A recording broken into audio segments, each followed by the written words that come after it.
نحمدہ و نصلی علی رسولہ الکریم۔ حضرات محترم، بعض واقعات اور بعض باتیں ایسی ہوتی ہیں جو انسان کی زندگی پہ بہت اثر انداز ہوتی ہیں، اور دل چاہتا ہے کہ ان باتوں کو خود بھی بار بار اپنے آپ کو بتایا جائے اور دوسروں کو بھی بتایا جائے کہ شاید زندگیوں کے تبدیل ہونے کا ذریعہ بن جائے۔ ایک ایسی ہی بات، ایک ایسا ہی واقعہ جو میں ابھی عرض کرنے لگا ہوں، وہ بار بار میں یہاں پہ بیان کر چکا ہوں، لیکن وہ ہے ہی ایسا کہ اس کو بار بار ہمیں سمجھنا چاہیے، بار بار بتانا چاہیے، بار بار سننا چاہیے تاکہ ہماری زندگی پر اس کا اثر ہو۔ قادسیہ کی جنگ جس کے اندر ایران فتح ہوا، یہ حضرت عمر رضی اللہ تعالیٰ عنہ کے دور میں ہوئی، اور اس جنگ میں سپہ سالار حضور کے ماموں حضرت سعد بن ابی وقاص تھے رضی اللہ تعالیٰ عنہ۔ بڑے لوگ تھے، اور جنگ کے اندر کچھ گمنام سپاہی بھی موجود تھے جن کو کوئی بھی نہیں جانتا تھا۔ خیر، یہ بڑی سخت ترین جنگ تھی، دونوں طرف بہت ہی مسلمان بھی بہت شہید ہوئے، دوسری طرف بھی بہت قتل ہوئے۔ اس زمانے کی جنگوں میں یہ رواج تھا کہ اگر سپہ سالار جو ہے اس کا جھنڈا گر جائے یا وہ قتل ہو جائے تو سمجھے جنگ کا اختتام ہو جاتا تھا۔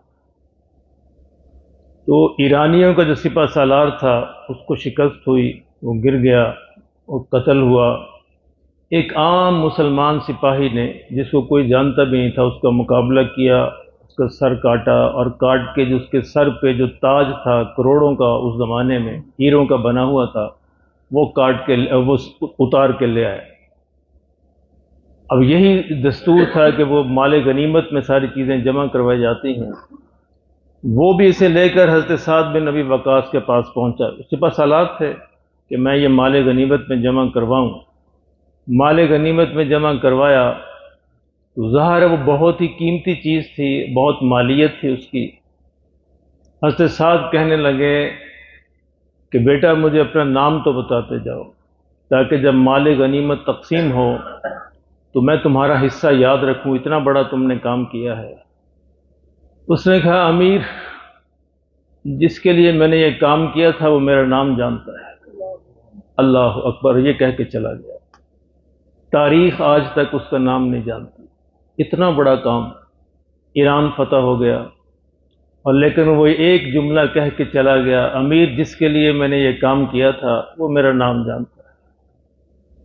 اللہ، اس ایک جملے نے میری زندگی تو بہت بدلی ہے، بہت اثر ڈالا۔ اس میں بار بار دوستوں کو سناتا ہوں کہ یہ ہے اللہ کے لیے کام کا کرنا، کہ اللہ کے لیے کوئی کام کیا جائے تو اللہ تو نام کو جانتا ہے، نہ اللہ بھولتا ہے، اور نہ اللہ جو ہے اس کے خزانوں میں کوئی کمی ہے، اور نہ وہ کبھی کوئی کمی کرتا ہے، اس کے ہاں ہمیشہ محفوظ رہتا ہے۔ اس لیے میرے محترم دوستو، نیکی کا وزن تب ہی بنتا ہے جب اللہ کے لیے کی جائے۔ کوئی دیکھے نہ دیکھے، کوئی سنے نہ سنے، کوئی مانے نہ مانے، کوئی تعریف کرے نہ کرے، اللہ تو جانتا ہے، کیونکہ ہم نے اللہ کے لیے کی ہے۔ آج شب ہم نے جتنی بھی عبادت کی اللہ کے لیے کی ہے، اگر اس کے اندر کوئی دکھاوے کا شائبہ تھا، کوئی اور نیت تھی، تو ہم اللہ سے معافی مانگیں۔ قبول صرف وہ ہوگی جو صرف اللہ کے لیے ہو، اور جس کے اندر کوئی اور شائبہ ہوگا۔ ہماری اس محفل میں کتنے لوگ رات شامل تھے، ہو سکتا ہے کہ ایک گمنام آدمی جو کسی کونے میں لگا بیٹھا ہو، جس کو کوئی جانتا بھی نہ ہو، اس کا اجر سب سے بڑھ جائے۔ کیوں؟ کوئی اسے جانتا ہی نہیں، وہ محض اللہ کے لیے آیا تھا۔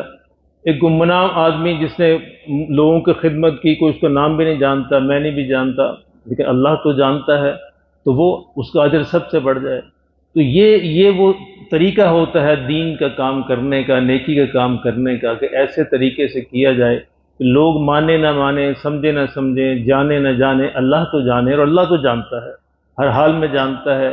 اللہ ہمیں یہ تصحیح نیت نصیب فرما دے، مجھے بھی نصیب فرما دے، آپ کو بھی نصیب فرما دے۔